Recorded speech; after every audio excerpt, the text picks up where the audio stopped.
I'll get my obligatory photo in real quick. You're right. Oh, yes, please. Thank you. Sorry. Alrighty, guys. Thank you for tuning in to the 12 at 12. It is, what are we? December 3rd. December 3rd, 2025. Thanks for tuning in to the 12 at 12. Now for all of these, for the first 15 seconds, I'll be taking photos for thumbnails. So that way there, I don't look like Gary Busey every time I take a photo. Ashley, what's going on? Hope you've been well. Thanks for jumping in. Guys, again, this is Paul Smith tuning into the 12 at 12. What are we going to talk about today? Got a bunch of stuff to talk about. Government shutdown's over, which is great. Joe, thanks for jumping in. Now we get a backlog of data, essentially, that the Fed will then review and look at to decide what they're going to do. As far as Fed rate cuts go and whatnot, it looks like currently those rate cuts are being priced in at potentially what are they saying? A 60 to 70% chance of a rate cut, which, I mean, feels kind of good, right? The 10-year Treasury dropped a good amount yesterday, and that's because they're assuming that there's going to be some level of a rate cut. For those that don't know, mortgage rates are not actually tied to the Fed rate. And the Fed rate is the rate in which that banks borrow from the government. Mortgage rates are actually tied to the 10-year Treasury, which is a longer-term Treasury note. And so when that goes down, mortgage rates go down, right? Because there's typically a yield spread, right? So if that Treasury rate is at, let's say it's at 4%, then mortgage rates potentially would be, maybe somewhere in the 6.5 rate. And that's just because there's a yield spread there. And that's the difference on what companies are making at that point in time. So that's why when you're seeing in the news, when they talk about the 10-year Treasury going down, that's important because that's really what mortgage rates are tied to. We got the dating coach in here. Shout out to the dating coach. I don't even know if he's signed into that account or not, but that's Paul. He is a cousin of mine thinking about moving to Austin. So hopefully we can welcome him when he comes in here. Selma, thanks for jumping in as well. Hope all is well as always. Man, I'm seeing a lot of things happen. Start talking about 2026 and what's expected for help all the Peter Pans. A lot of Peter Pan. I didn't even know what Peter Pan was until I was like, oh, I just thought it was a mini golf spot here. Didn't even know. Now we know. National Association of Realtors, NAR, is saying that they're predicting anywhere between a 2 to 4% increase in real estate values over the next year. I think that the mortgage rates are going to be somewhere at like a 6.3%. Of course, that's going to fluctuate, right? There might be times throughout the year where mortgage rates are down in the high 5s, and also they could potentially go up into the high 6s. In that, from 6.3, let's say it's a half point on either side as an average. That's a big difference when you decide to buy a home, right? And so a lot of what we're doing right now is getting everything ready. So that way there, you can pull the trigger when that rate dip happens. A lot of times mortgage guys, they'll probably shoot me for saying this, right? Because to me, it could be a 14% difference in the amount that you're paying on a monthly basis based on the rate. If you get something that's at, say, 5.75 versus something that is going the other way at, say, 6.8 or 6.75. That's a big difference, especially if you figure that out over the course of 30 years. So yet, if you're thinking about buying, which a lot of my clients are hitting me up right now, there's a lot of people that are moving out of necessity. Either, it was a younger couple that's looking at starting a family, or, jobs change, stuff like that, where it's like, okay, we can no longer stick with this comfy rate of 2, 3, 4%. Life has dictated that we need to sell or we need to rent. And so let's look at that and then decide from there what we want to do. And there's a lot of people that are coming off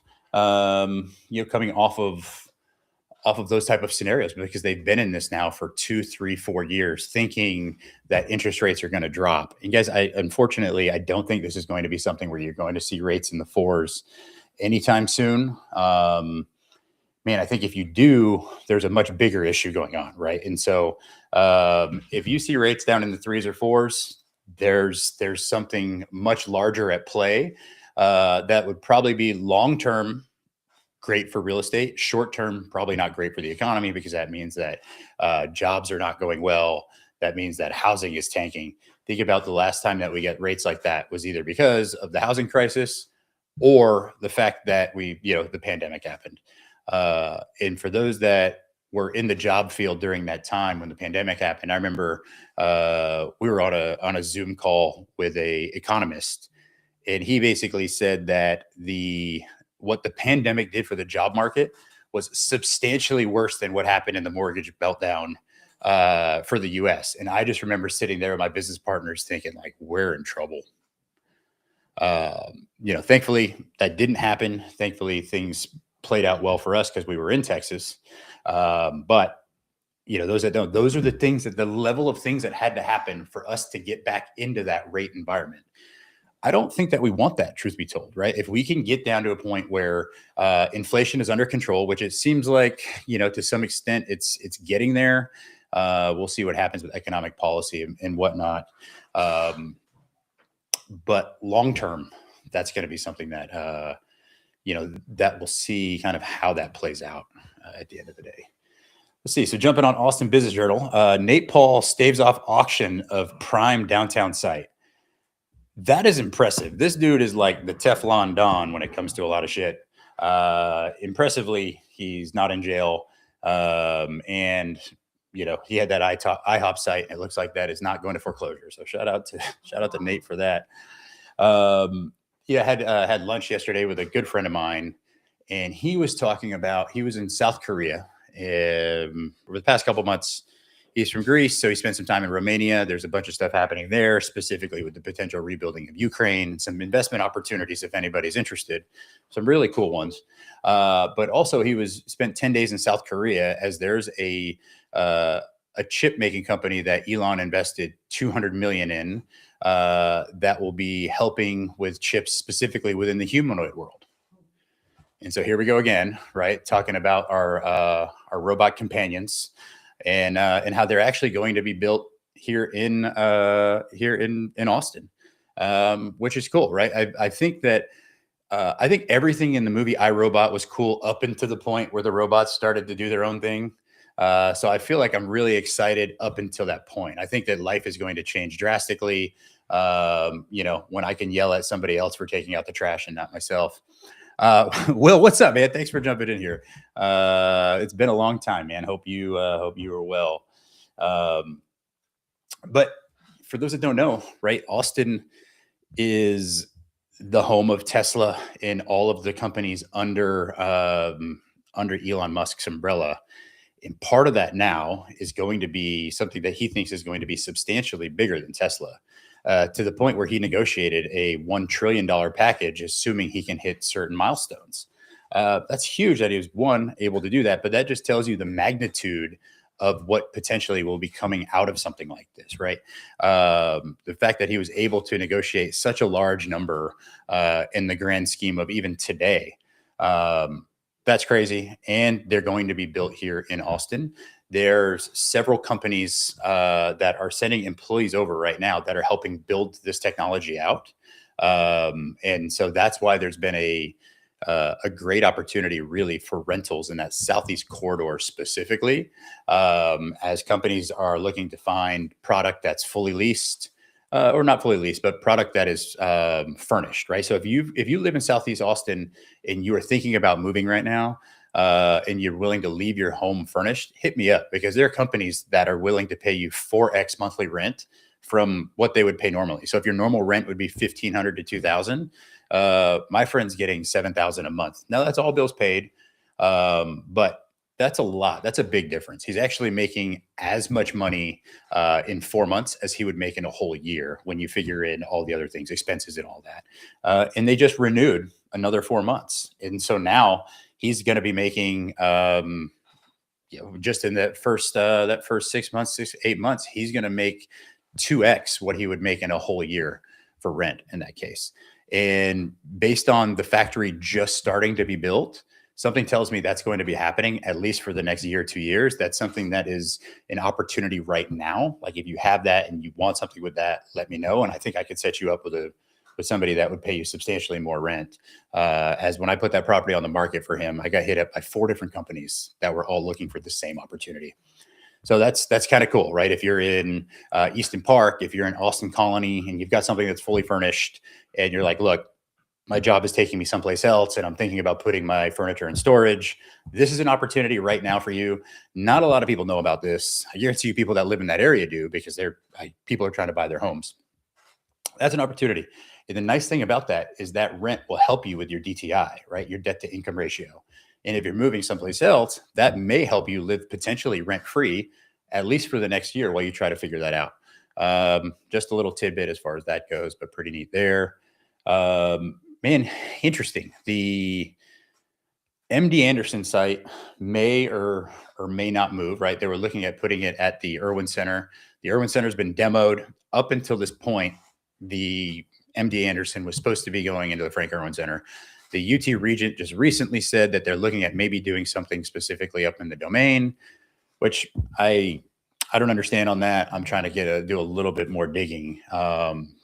But it also lets me believe if they're not going to put MD Anderson there, and that's such a crown jewel piece of real estate for UT, what are they going to put there?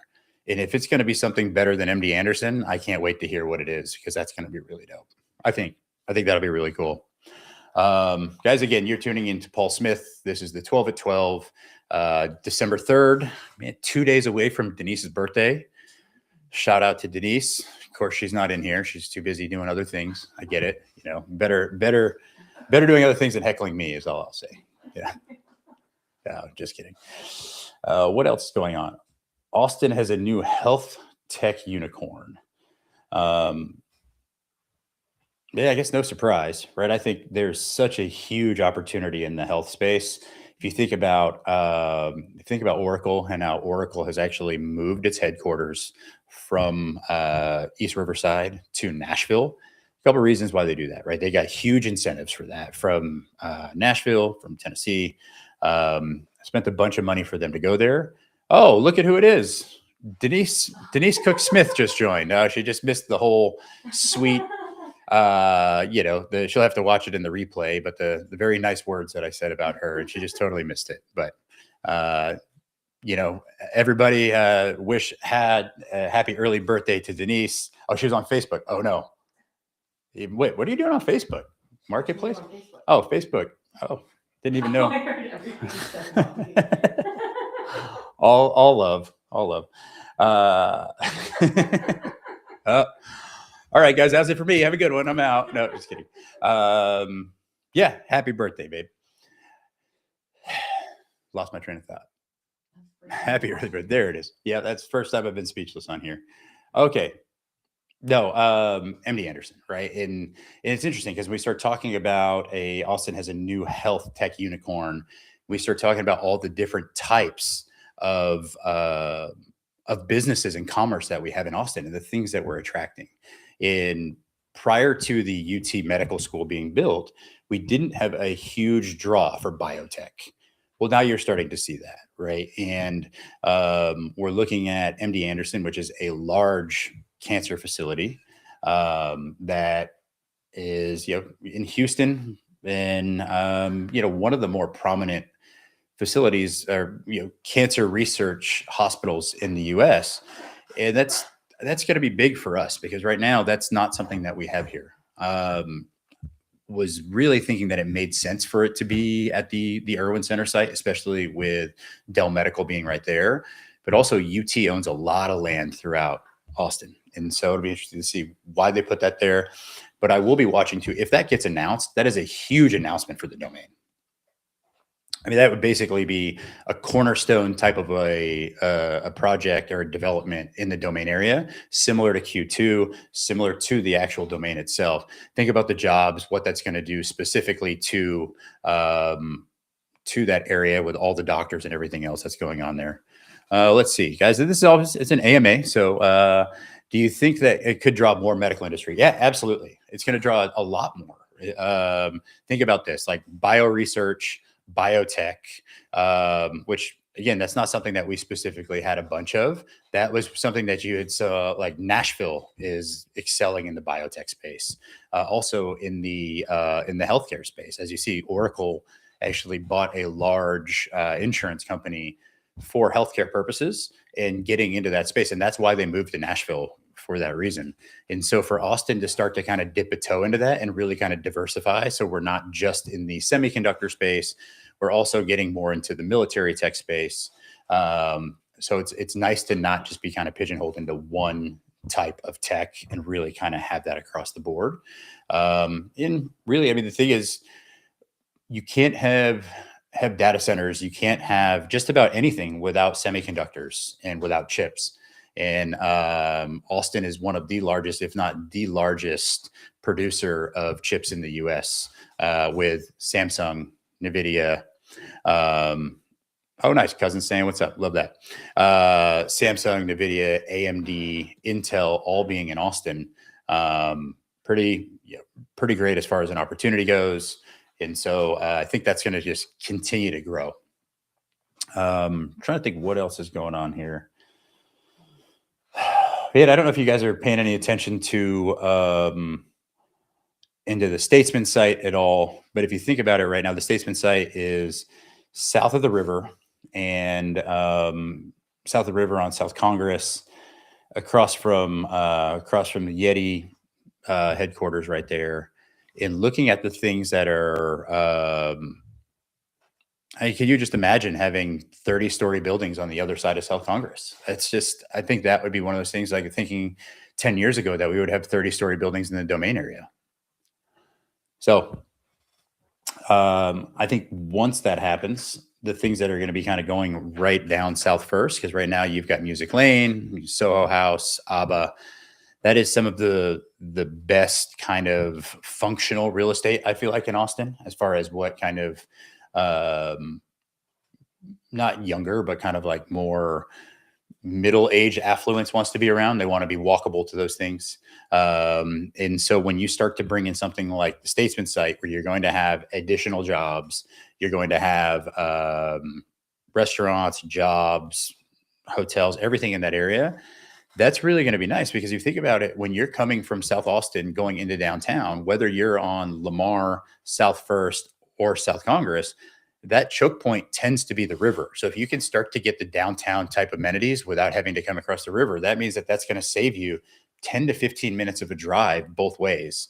And what does that do, I think, to real estate? I think it makes it go up considerably at that point. Yeah, I mean, I think that's something that's going to be really neat to watch, and how that affects specifically the stuff happening in Travis Heights, Bolden, and Zilker. And then also, if you push down now 10 minutes south of there, that puts you on the other side of Ben White. And what's that going to do for the real estate on the other side of South Congress, which, oh, by the way, is zoned the same as the real estate currently in 78704 South Congress as far as the development goes. So I think that'll be something that'll be, it'll be great to watch, right? You've got all these different development pockets that are happening in Austin. Again, I keep kind of beating this one, but I think the Southeast Corridor is by far the most interesting investment that you can do right now when it comes to residential real estate.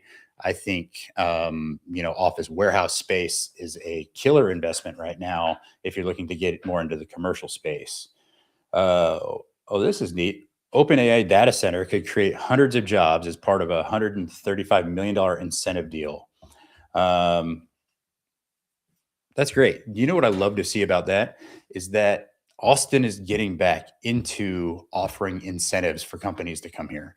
We, for the longest time, we being Austin, not me, but Austin as a city, stopped offering incentives for companies to move here. And one of the reasons for that is I think that they felt that there were so many companies coming here that they didn't have to offer incentives. Well, that works while everything's going well, but when things start to shift the other way a little bit, you have to kind of loosen up the purse strings to help that development come in. And the great thing about that is you're starting to see Austin offer incentives again, because all the big things that are happening are outside of Austin in a lot of ways, right? You've got, of course, Tesla's one of the largest things, but you have Samsung's in Taylor. Tesla's also doing something in Liberty Hill. Bastrop is blowing up right now. Lockhart is blowing up right now. These are all cities that are kind of neighborhood cities.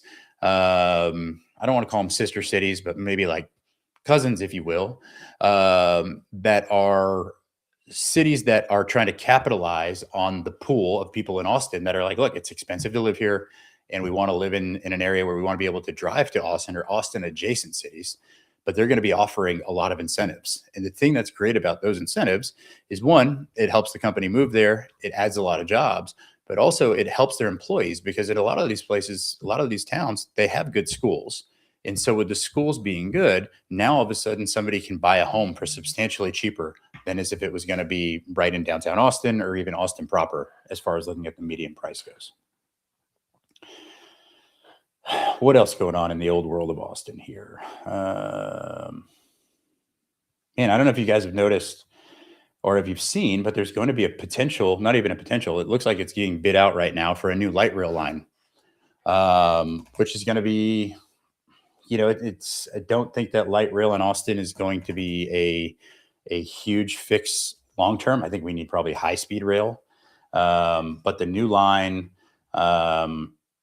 will be going basically from downtown south of the river, right? Again, because right now there's nothing that goes south of the river for any type of public transportation like that, aside from the bus lines, right? And that's not, unfortunately, that's just not enough to really make that work as far as kind of bus lines go. But what that's going to do is it's going to go down across the river. It's going to go east on Riverside, under 35. And then from there, there's going to be stops along the way. And what I will say is be cognizant of where those stops are going to be. Because right now, you can do, you can look at Crestview Station. You can look at other rail stops that are north of the river as a way to potentially invest. And so looking at, like, for example, on Montopolis and Riverside, there's going to be a stop. All of that real estate over in East Montopolis is going to go up in value considerably. And you can get some homes right now, probably sub 200. That would be something that I would definitely be interested in, right? And if I'm you, I would be looking at that as well, as where are these light rail stops and where are some opportunities where you can buy around those areas. In general rule of thumb, people are willing to walk 8 blocks. So take that stop and then draw a square around 8 blocks and then really start to target that real estate, especially on the infill stuff. You're going to be able to now put, instead of, let's say there's one home that's a tear down, at some point you just buy it, you rent it as a covered land play. And when they build the stop and the stop is up and running, you go ahead and demo it. And then you put 3 units on it, condo it and sell it. That's an opportunity right there. And that's some game for you. Because I guarantee you the majority of people in that area don't know that this is coming. The majority of families that own the real estate in that area, they don't know. And so that is something that if I were you and you're thinking, hey, I'm thinking about getting into real estate, and it's a lower cost of entry, because the Montopolis area right now, the dirt is not crazy expensive. So that would be something that I would definitely be looking into as an opportunity for sure. Again, guys, this is Paul Smith with the 12 at 12. This is an AMA. If you guys have any questions, please feel free to ask, as we are, as we're here for all that fun stuff. Oh, doing a live stream tonight with Silent Disco Society. So we will be posting that shortly. But myself, Buck, and Zeely are going to be raising money for Dell Children's. And so, yeah, tune in to Secret Disco Society. They just built a new studio, and super excited to bring my guys in studio, as we've been, Buck and I have been streaming since literally the first stream that I've ever done during the pandemic. So very excited to raise some money and go from there. Cool. Again, guys, thanks for tuning in. If you guys need anything else, please feel free to hit me up. Peace.